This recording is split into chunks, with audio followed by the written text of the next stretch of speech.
Hey y'all.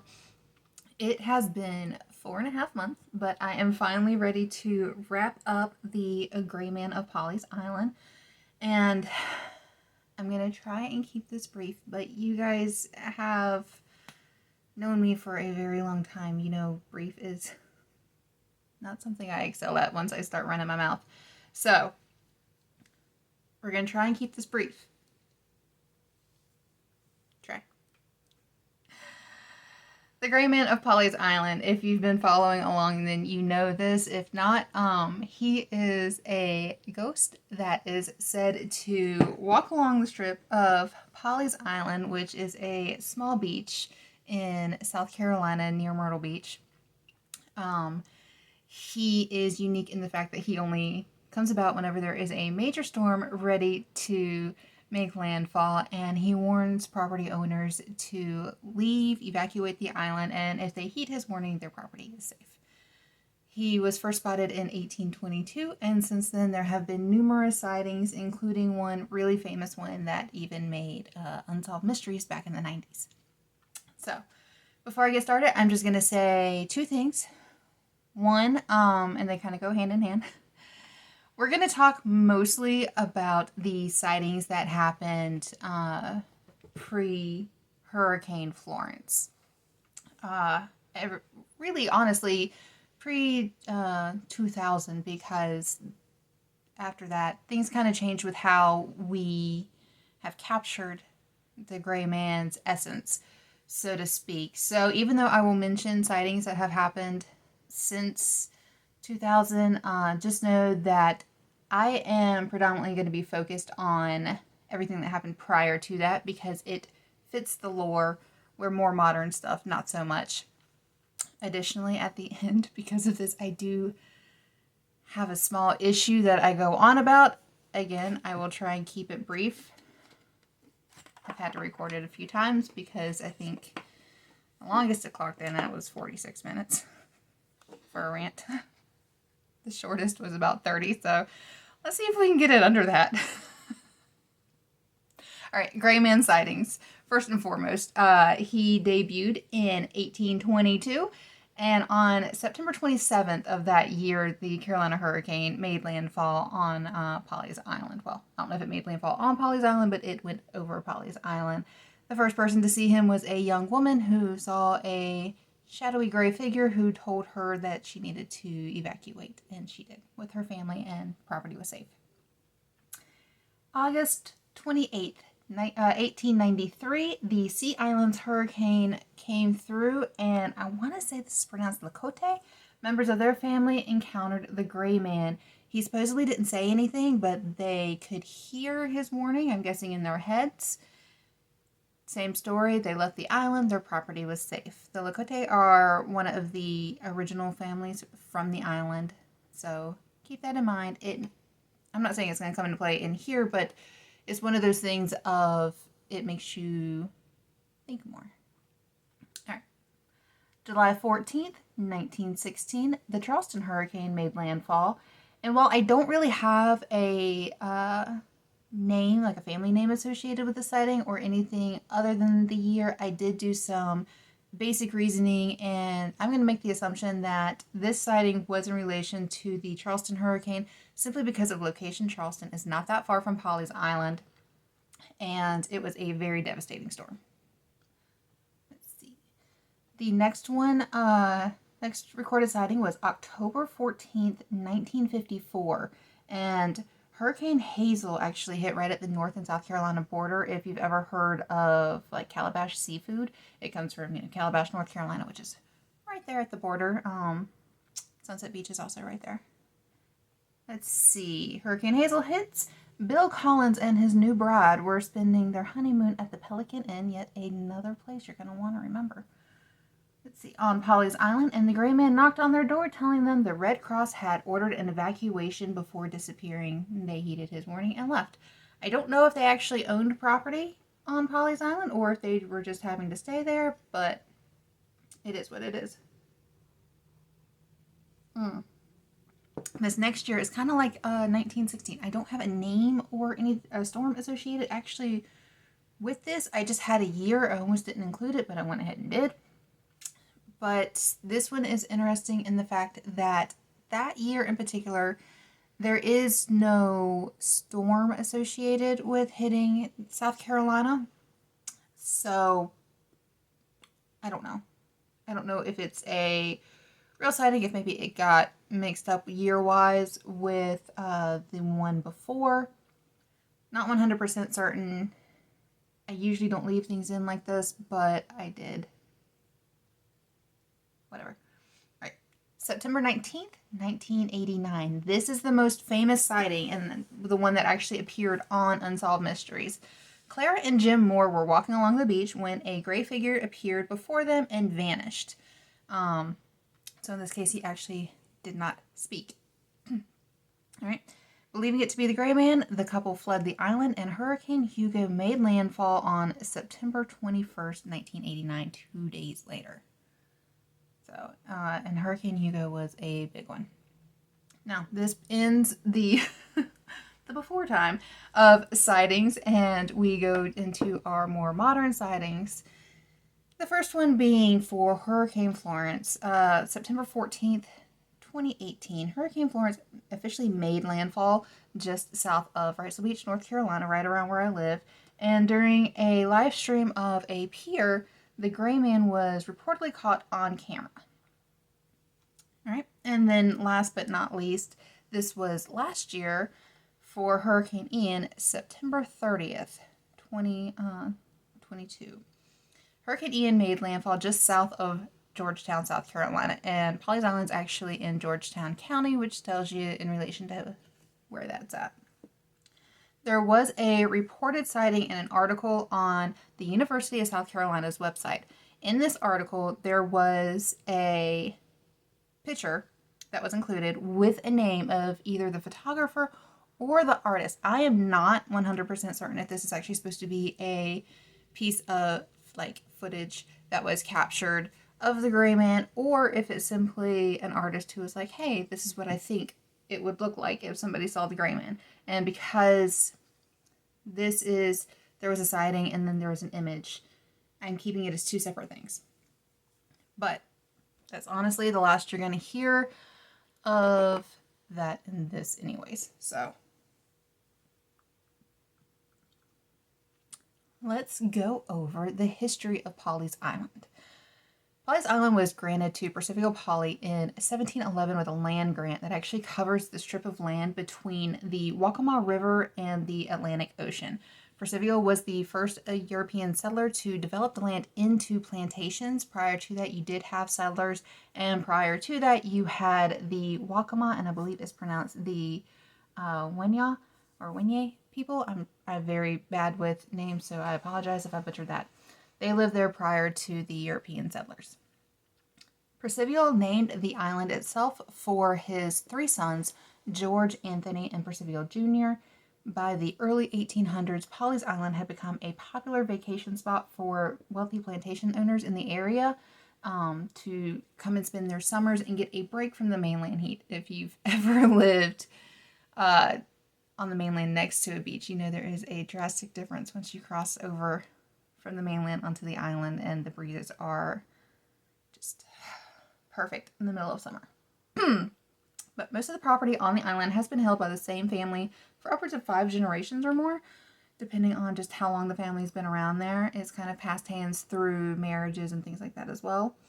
In 1986, Pawleys Island was incorporated to prevent hotel chains from overrunning the beach strand, much like what you have at beaches like Myrtle Beach. Myrtle Beach is a fun tourist destination and it's great for families, but if you've ever been there, you know the beach strand itself is just mostly hotels that go up for like 14 stories. Let's see. In addition to the Pawley family, other historical names are Weston and Lakota, both families having been landowners for a considerable amount of time and having connections with the Gray Man. So, now we know a little bit about the history of Pawleys Island. We are going to go over possible suspects for who the Gray Man is, and we're going to talk about we're going to have our real life suspects and then our 2 origin stories, so that way you guys kind of know and can make up your own mind as to who the gray man may be. Because I know who I think it is. Percival Pawley, again, he was the founder. He, according to online genealogy records, I'm getting a bit tongue-tied on myself because I'm talking so fast. I'm trying to be brief and fast. Not fun. And of course, I have a cat going to the bathroom in the background. I apologize. But according to genealogy records, Percival Pawley was born on March 7th, 1723, and died. Wait. Hang on. See, this is why my records don't really always work. I had a different Percival Pawley listed, and fuck, of course I'm doing this, like, after everything's already posted. I had a different Percival Pawley listed. No, I have the same Percival Pawley listed, but I have the land grant being done in 1711. So, you guys tell me. I did see other Percivals, but they didn't match up with the kids. So, when did this motherfucker, when was he born and when did he die? See? This is why I hate having to research things sometimes, because you're trying your best to get accurate information, and fuck, I'm going to have to go down to Pawleys Island now, and I'm going to have to fix this, because it's going to bother me, and I'm going to have to make a note. God damn it! Y'all! I'm angry now. I'm angry and I'm fired up. Do you know how many times I have fucking looked at this information, and this is the first goddamn time it has actually occurred to me that the dates don't line up?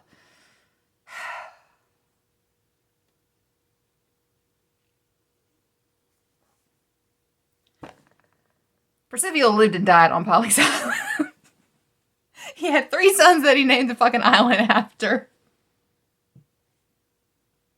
And because of him, this area exists. Fuck if I know when he was born and when he died. Fuck it all.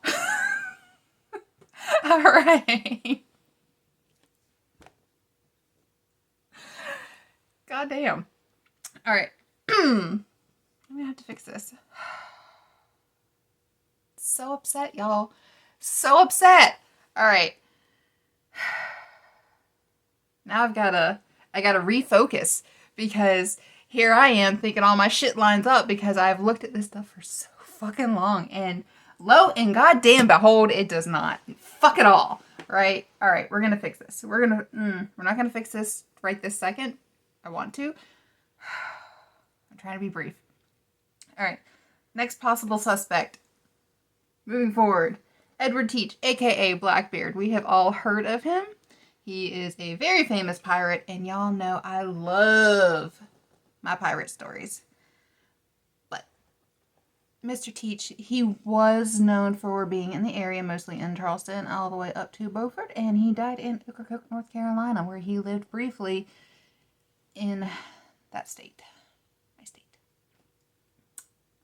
So, he, according to Wikipedia, which I more firmly believe right now than I do Ancestry.com, fuck y'all, Edward Teach was born in 1680 and died November 22nd, 1718, over 100 years before the first reported gray man sighting. I think his association with the gray man mostly has to deal with the fact that he did just roam the Carolina coastline, and the pirate image that we all have associated with him is very similar to that of the gray man, dark colors and whatnot. Next possible suspect is Plowden Charles Jeanette Weston, and he is the person that is associated with the Pelican Inn. He actually built the house that would later become the Pelican Inn, which is where the reported sighting from the 1950s, 1954 happened. I don't want to trust my online genealogy records, but this one I do know from other sources. All right. That Weston died in 1864, which my dog is laying up against a tub, and he's just, because nothing ever happens the way I need it to when I'm trying to record this shit, right? All right, so Weston died in 1864, which is 41 years after the first reported sighting of the gray man in 1822. He is named after his father, but Senior died, this again, according to online genealogy records, in 1827, which is prior to, again, the first reported sighting of the gray man. I'm going to be harping on this the whole fucking time now, y'all, so just roll with it with me, will ya? There are a lot of reported ghost sightings at the Pelican Inn. And if you actually watch some videos, a lot of times they nix the very first sighting of the gray man in 1822, so that way they can say Weston was the gray man. But if you look at most of the sightings that happen of ghosts in the Pelican Inn, they're just more of your standard hotel hauntings. So I'm going to move a dog. I will be right back. Okay, dog moved. Hopefully he won't be kicking anything that makes noise now. In addition to our possible suspects, we do have 2 origin stories. The most famous of them takes place in 1822. And it's one of those star-crossed lover kind of things. The original story kind of goes along this line. There is, with both of these stories, there's a little bit of wiggle room and some variations, but I'm just going to kind of go with the overall gist as to what it is. Let's see. The young man was a sailor eager to return home to his betrothed. In his hurry, he took a shortcut through the marsh, fell into quicksand, dying before he could be rescued. Sometime after, his lover was walking along the beach, mourning his death when she saw him dressed all in gray. He told her to leave the area due to an oncoming storm. She returned home, grabbed her family, and fled. When they came back after the hurricane moved out, their home was untouched by the storm. So your basic story. In some variations, she didn't see him on the beach, but actually dreamt of him and his warning that night. And in others, her family just thought she was having a mental breakdown, and they immediately took her to the city to a doctor, and the storm hit at that point in time. So we do know the Carolinas had a hurricane through that year, the Carolina hurricane. So we have that. One of the questions that we don't have an answer to is the names associated with this sighting. You know, the next sighting that happens, we do have people's names associated with this. This being the very first sighting, we don't have anything. We don't even really have a record of, you know, son of Smith and daughter of Jones, or to be wed and son died kind of thing. We don't have any of that. Another issue I have is this story repeatedly is associated with quicksand. And I know we all immediately think of movie Quicksand, which is not real. You're not going to fall in and just immediately sink to your death if you struggle like for 2 seconds, or not even struggle. You're not just going to fucking sink. What we do have, and it does say that he was taking a shortcut through the marsh. We do have the marshes. And in the marsh, we have what we call puff mud or plow mud. And it's this really thick, dense mud. If you walk around in a pair of sneakers instead of waders, you are going to lose a shoe because it is that like, thick and captured. So this is probably what they refer to as quicksand. Because if you actually look up and down the coastline, we don't have any areas of true quicksand. We do have some more inland, but those are only after periods of heavy rain. Whereas the marsh, that's just year-round and can depend on the tide with how high up the water is. I do have a question as to how he died. Like, how did he drown in the marsh? Like, unless his horse actually fell on him and pushed his head down under while the tide was coming up, it's very hard to understand how anybody... My dog just moved back in front of the container, so he's probably gonna kick it. It's kind of hard to understand how he died. Are you comfy? Are you good?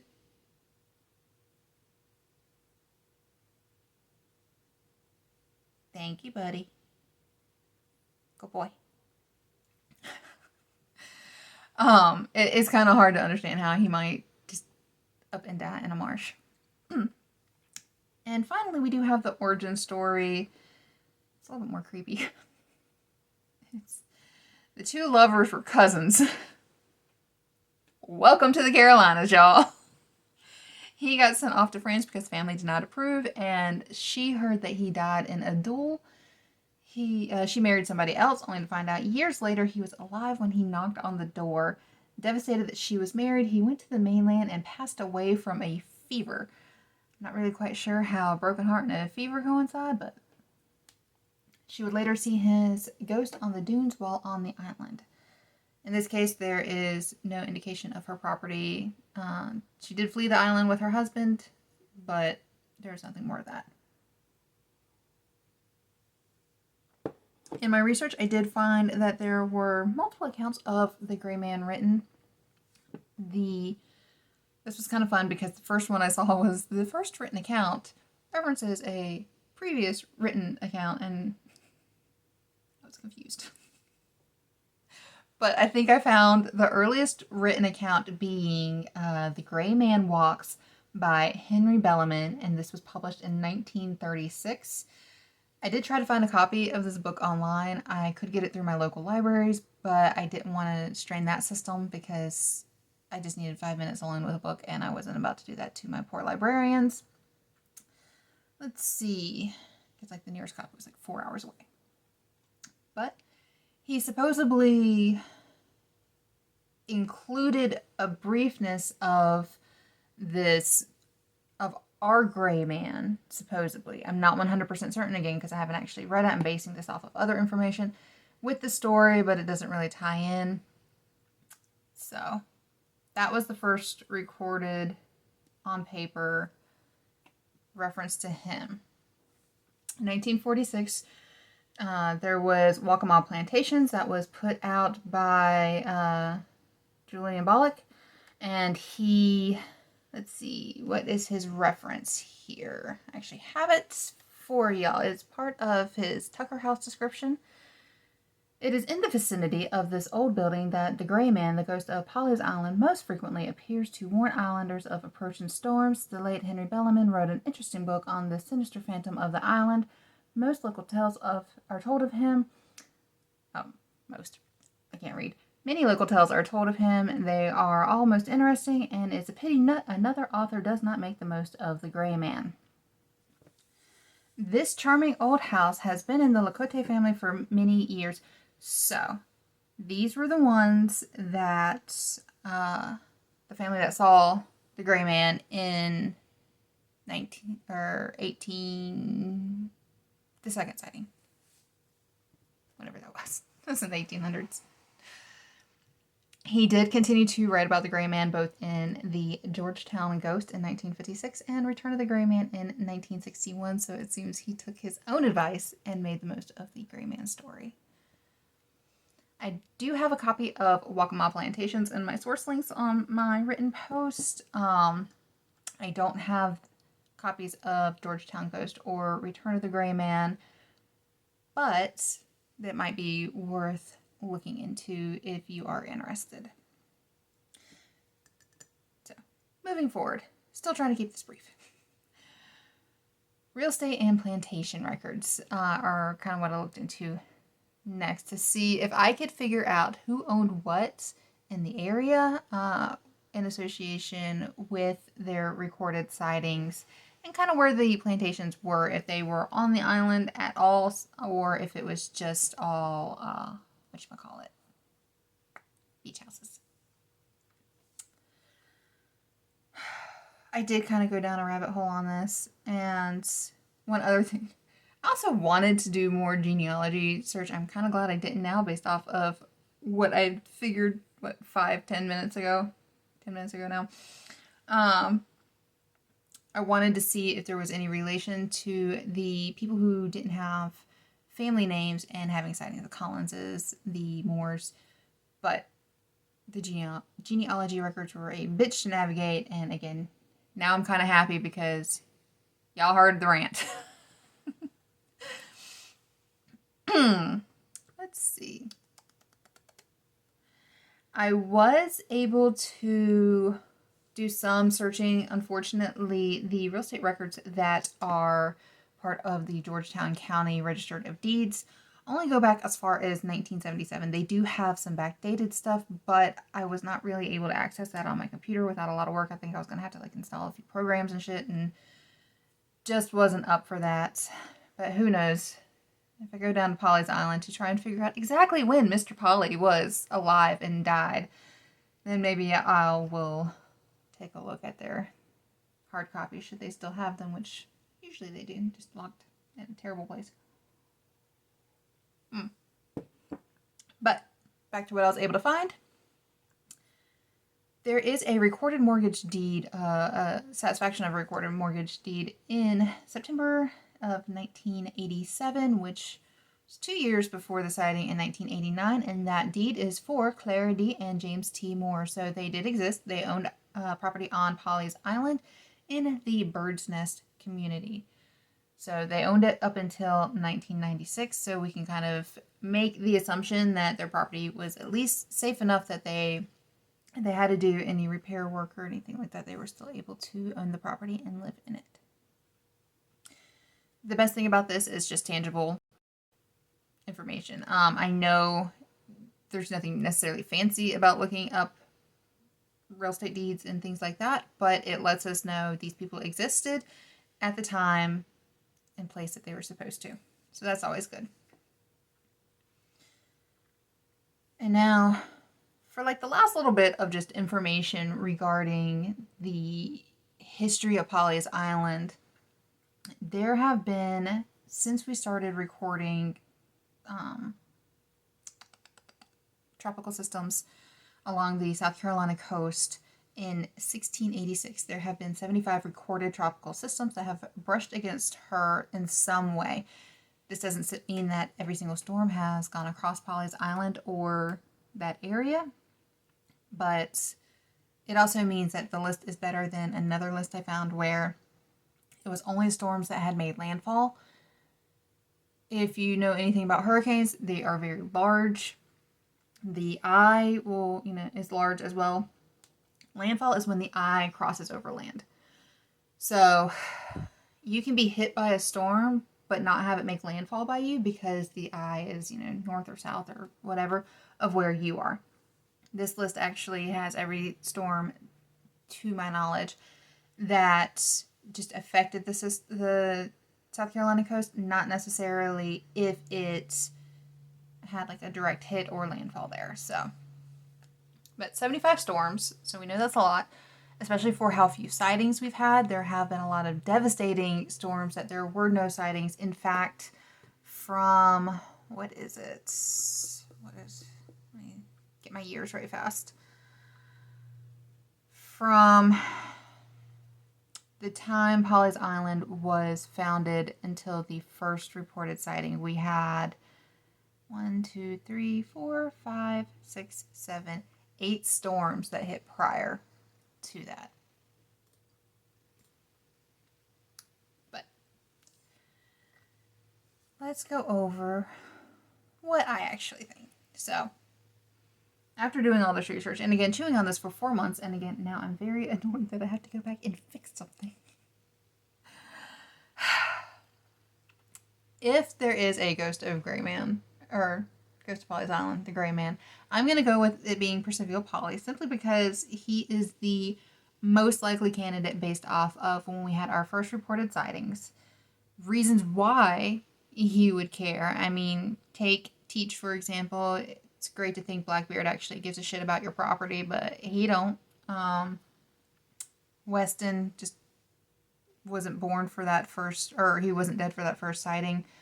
So, I'm going to say if we have an actual ghost on Pawleys Island that is warning people, I believe it's going to be Percival Pawley. But how does that play into the most famous origin story of the dude dying in the marsh? It really doesn't, other than maybe there was, a couple, he died, and in her grief, she was on the island, walking along the beach right before a storm, and Percival was like, why is this chick walking on the island with all this wind whipping around? Let's save her. But origin stories are just kind of that. They're especially in a sense like this where there's no names attached to it, it's kind of hard to say that, yes, this is what happened. And who knows, maybe this origin story actually comes from, was it the Gray Man Walks book from Bellaman? I don't know, again, because I haven't read it. So, 4.5 months and I still need more research. Who wants to help? All right. And let's see. I don't have enough information about the other origin story of the cousins or anything like that. Again, there's just not enough information.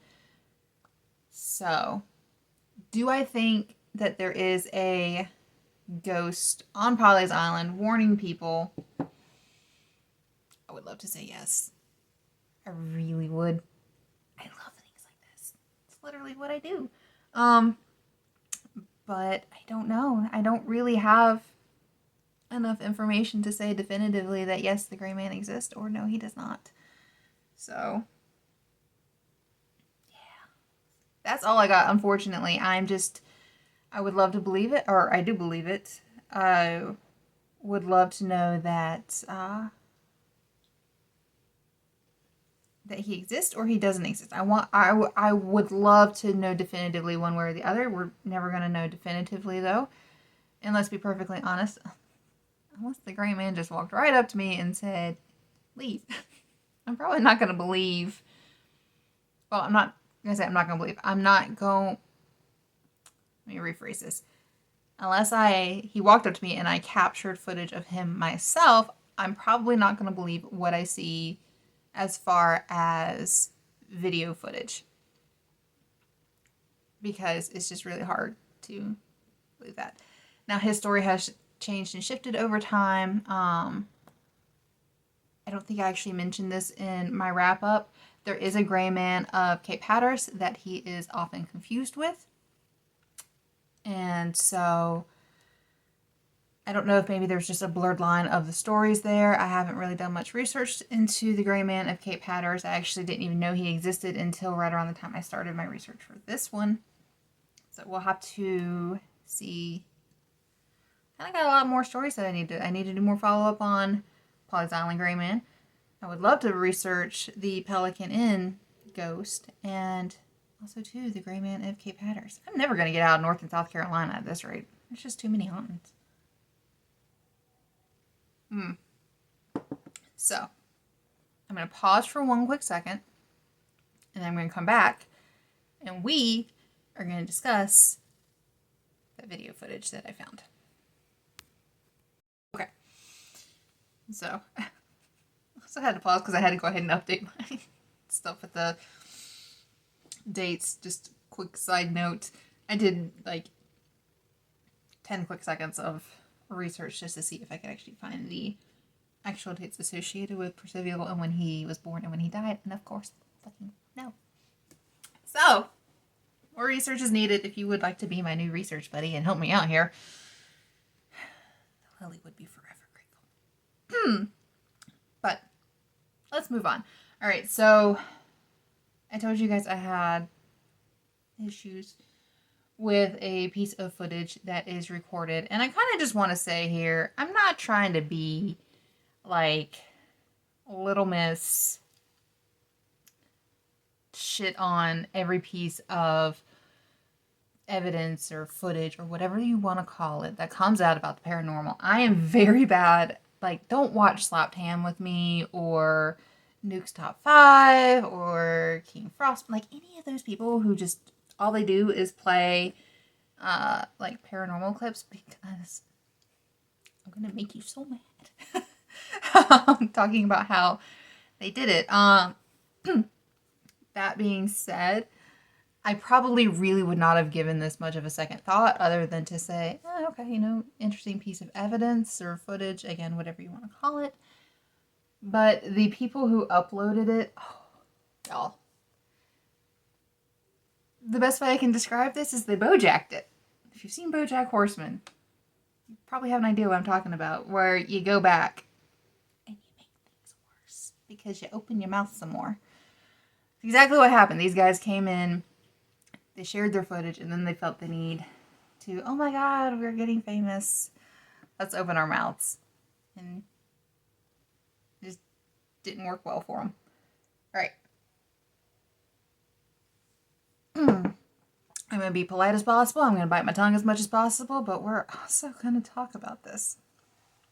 The piece of footage shows a pier, most likely at night because it is like night vision-y, where there's a lot of big waves. There's no real rain or anything like that, but you can tell it is a choppy storm night.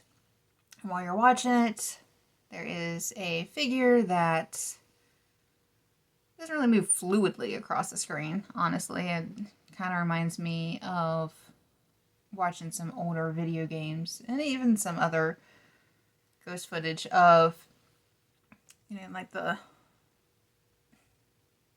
like it's not smooth. Like, a person walks and it's more fluid. This is like I'm gonna have very distinctive steps kind of thing. But it's about 38 seconds long. Supposedly caught off of a live stream in North Carolina. Yes, I said North Carolina. This is the first problem with this piece of footage. It was recorded on the Avalon Pier, I guess supposedly, in Kill Devil Hills, North Carolina, which, according to Google Maps and how you would drive it, which all of my mileage is based off of this, it is 339.6 miles away from Pawleys Island. One of the things we know about the Gray Man of Pawleys Island is he don't really leave Pawleys. Again, I did mention a lot in my research. I mentioned it some on my written post and briefly here. There is a Gray Man of Cape Hatteras. I don't know if this Gray Man moves up and down the coastline at all. I didn't really know about him until December last year. But Cape Hatteras is only 59.2 miles away from Kill Devil Hills, so it stands to reason, if we're going to call this a Gray Man sighting, that it would be more likely the Gray Man of Cape Hatteras and not the Gray Man of Pawleys Island, because this is not on Pawleys Island. I got the location not from the original video, but from one of the follow-ups. The people who originally posted this video uploaded 2 follow-ups within 4 days of posting the original footage. The original footage was shared on September 18th, 2018, my bad. I'm getting my years mixed up. And the first follow-up was recorded or posted sometime between the 18th and the 22nd, because the second follow-up was posted on September 22nd, 2018. So, in this second follow-up video, they specify that it was the Avalon Pier in Kill Devil Hills, North Carolina, and that they got this clip from a friend whose uncle recorded it off of the live stream during Hurricane Florence. And during this follow-up video, they also call the pier and ask if they can get the original footage from the live stream. So, again, I'm going to try and be brief. I tend to ramble. But first and foremost, this was caught off of a live stream during Hurricane Florence. And this is one of my issues. I don't know how many live streams you guys watch. I watch a lot of them, including things like pier cams and ocean cams and stuff like that. I live at the beach. Of course, I'm going to watch the waves. One thing I've always noticed is no matter how few people are watching, I'm never the only person watching a live stream. There's always someone else there who's watching it, because there's always a counter that's popped up. I find it extraordinarily hard to believe that one person in all of North and South Carolina, one person in all of the U.S., one person in all of the goddamn world was watching this live stream. Y'all. Let's go to Vegas on those odds. Because it's not impossible. It's technically not even improbable, but oh God. One person in all the world was watching this live stream? Come on. No. It's too far-fetched for me. Somebody else would have seen this and been like, hey, I saw that. This piece of footage got so many views so fast because of all of the people I was talking about, like, that do the countdown videos and stuff like that. It got boosted so much. Somebody would have come forward. And I know they didn't. Because in watching their follow-ups, they didn't talk about it. They didn't say, oh, this person said that they saw it too. They would have pointed it out if you end up watching their follow-ups. Because they are very quick to point out things in the comments. But that is my problem there, is there's just no one else saw this. No one. How? But another issue I have with this particular live stream footage is, again, having watched a lot, including in 2018, I watched a lot. They're always branded with some kind of identifying mark. You have a date and time. You have a location. You have the company who is hosting the live stream. Something that is identifiable so you know where this piece of live stream footage came from. There's nothing like this on here. Now, yeah, okay. They could have snipped it out when they were recording. I don't know if this was recorded, like they were watching it on their computer and they had their phone, or if they were doing a record screen kind of thing. We're not privy to that information. But there's just nothing that identifies this. One other thing I do want to make note is the Avalon Pier currently looks different from the way it looks in this footage. That's not to say that it's not the Avalon Pier. The Avalon Pier, from what I could tell from photos, did used to, you walked out and then it kind of goes out like this. It did used to look like that. Again, kind of based on what I can tell from photos. And now you just have the walkout and it squares off. I have emailed them to ask when they did their last major updates, but I haven't heard anything back as of right now. But it is the off season, so I'm not really expecting anything, well, honestly, ever. But if you guys know when they did any major renovations, or if it did actually used to kind of go out, please let me know, just so I can verify that information, because that is how this is shown in this piece of footage. So, now on to Uncle. We know this story, well, this footage comes from the uncle of a friend of the people who posted it. Their buddy Scott lives in Charleston, supposedly. Uncle was upset that they had to evacuate during Hurricane Florence and wanted to prove that it was safe to go home by watching live streams. Again, they're from Charleston.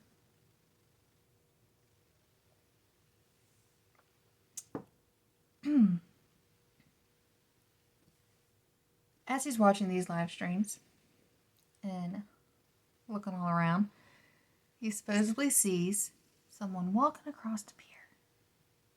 And well, it's actually not a person, it's a ghost. And well, not just any ghost. It's the Gray Man. The good omen ghost that tells you that your property is going to be safe if you evacuate. So, Sounds really good, right? Sounds really, really good. Sounds a bit like them urban legends from back in October.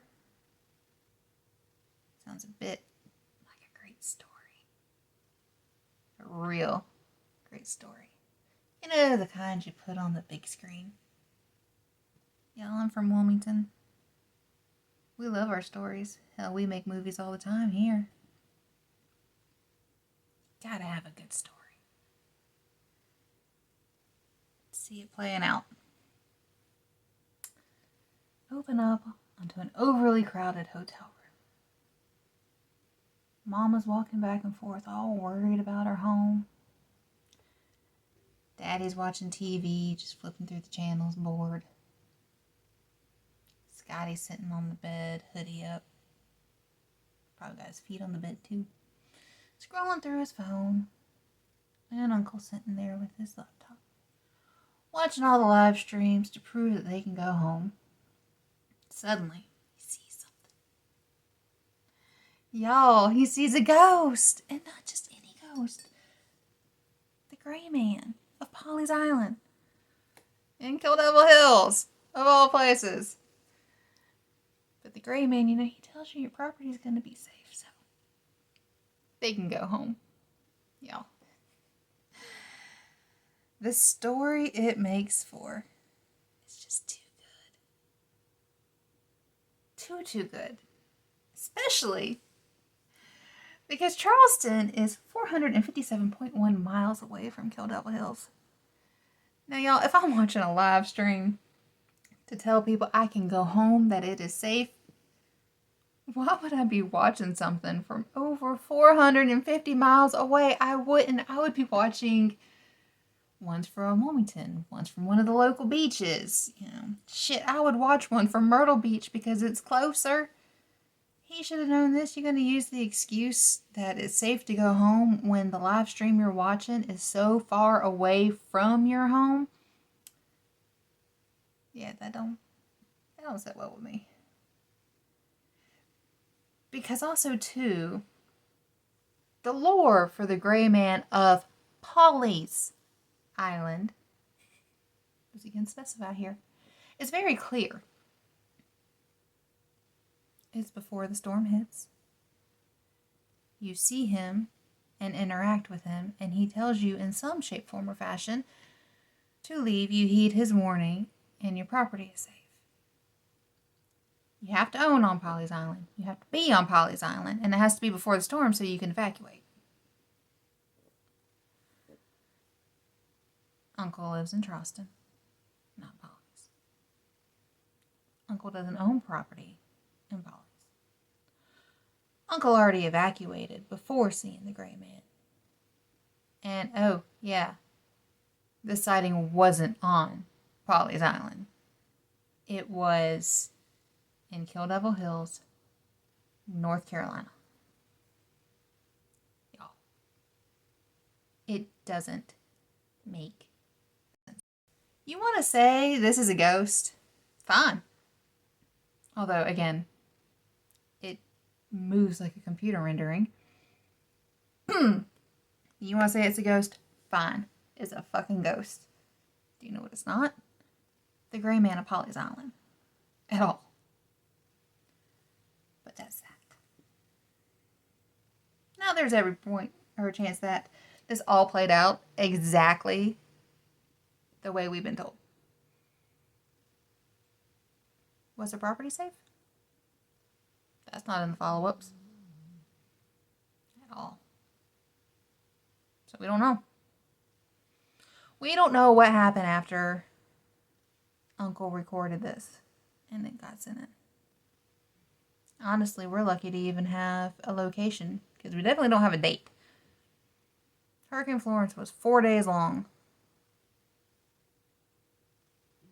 When was it recorded? Was it recorded before the 12th when she first started to make her approach on the coast? Like maybe on the 10th? Or was it on the 14th when she made landfall? Or was it on the 16th when she finally scuttled her way on out? We don't know. And next, like I said, in this second follow-up video, they did make a phone call to Avalon Pier asking for the live stream footage and were denied. Now, this is one of these things that is an extremely hard thing to say this is faked, because it very well could be a real phone call. It don't sound like any phone call I've ever had at work while trying to answer questions from somebody who was calling in. It's definitely not how you expect it to be handled. And well, to be perfectly honest, I don't even know if they had phone service at that point in time. I know after Hurricane Florence rolled through for us, even though the storm took a different path and they didn't get a direct hit on the Outer Banks, they're still barrier islands, and they lose things like power and phone lines pretty easily during storms. And I know I was without power for 8 days and without cable and internet / broadband phones, whatever, for 2 weeks. I live in a major city in comparison. I find it really hard to believe that as of September 22nd, that they had phone lines set up and that there was somebody that was able to answer their calls. But that's just me. I have reasons on my post as to why I feel this was a fake phone call. I cannot physically discuss them without getting very upset. Mostly because I lived through Florence, and I've lived through a hell of a lot of storms, y'all. This one changed us. This one changed everybody who lived through it. And so to talk calmly about it is very hard for me. And so I'm just gonna say, go read, because I cannot maintain my composure without being very, very nasty towards this, because there's so much that screams fake, and it's mostly because I know what it was like in the days after the storm to just be a person and have to go to work, and how I reacted to things, in addition to still having to, maintain my professionalism at my job. So we're just going to go past that. And we're going to come to my final thing that I have an issue with the people who shared this video.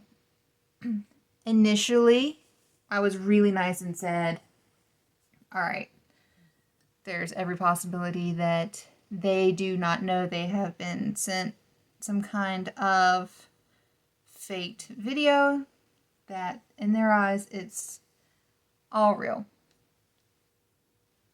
But they made not one, not two, but 3 follow-ups. In the 4 months that I was researching this and watching this clip an awful lot, YouTube and my own due diligence failed me. I never saw a suggested video for this 3rd follow-up, and it wasn't until I was getting ready to launch everything that I saw that I went and I checked out their YouTube page and their Facebook page, the only 2 links they really have for their shit. And I saw this video at all. And in fact, this is the very last video they posted, both on their Facebook and their YouTube, but 3rd follow-up, admitting the fake. If you happen to be really close with me, then you know as soon as I saw this video, I immediately went into a tizzy worrying about what it was that I was going to post, if I should just take everything out. They admit it's a fake, blah, blah, blah, blah, blah. This lasted like 5 minutes?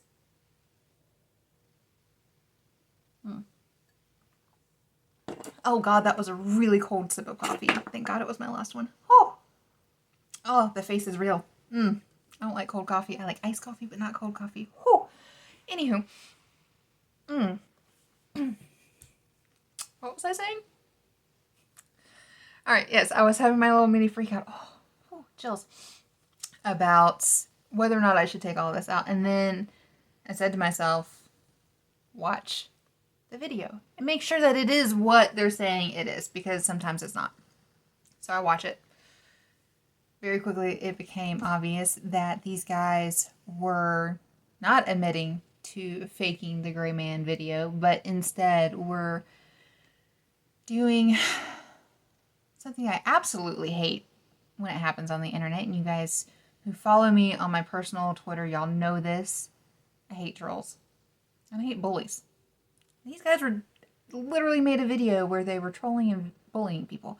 In fact, I had a really hard time watching any of the first follow-up video, and out of the 6 minutes, I maybe watched a minute, and I would just skip along because almost all of it was them pulling out comments, and instead of actually, if somebody said, well, what about this or what about that, they didn't answer the question.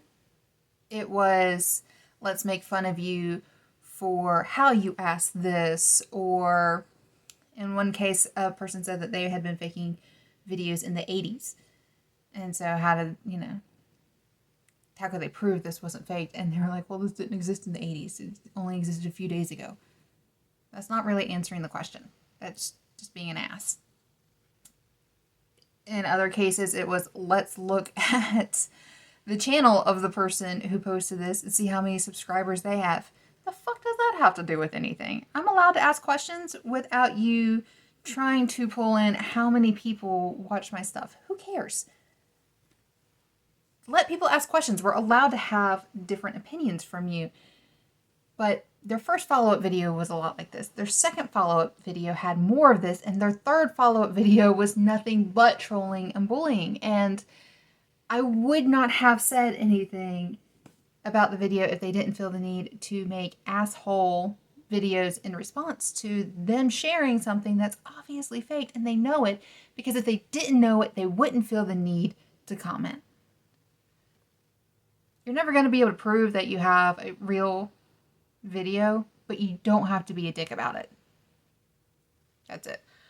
So I was completely prepared to rewrite everything before I realized they were just trolling. And I even, the reason why I looked at what they had done recently and saw that the video was the last thing that they posted was because I was a little bit concerned based off of their other two follow-ups that I didn't really necessarily want to be ripped into. It's not that I can't handle my own, it's just I prefer to deal with people pleasantly. But after they shared this, they fell off the face of the digital earth. I don't know if they are still paranormal investigators. If they are, nobody should trust them. Or if they've just gone back to their day jobs of whatever the fuck that is. But I have issues with people who are bullies. I also have issues with people who knowingly put out something to get their 15 minutes of fame that they know they shouldn't be. In this case, these guys released 30 seconds of footage that they knew to be fake. At the very beginning, I didn't necessarily think they knew it to be fake, but without a doubt in my mind, they knew it to be fake. And they just wanted fame and fortune, and what did they get? Absolutely nothing. So, that's that. I'm done. Trying to be polite as possible.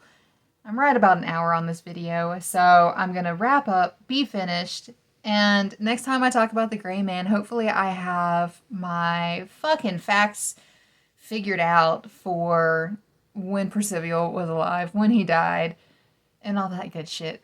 And who knows, maybe I'll even have some land records to share with you guys, because if we're gonna get nerdy, let's get extra nerdy. So, I will talk to you guys on the next one. I've already got my next lore picked out. You guys are gonna love it. It's gonna be fun, and I can't wait to share it with you.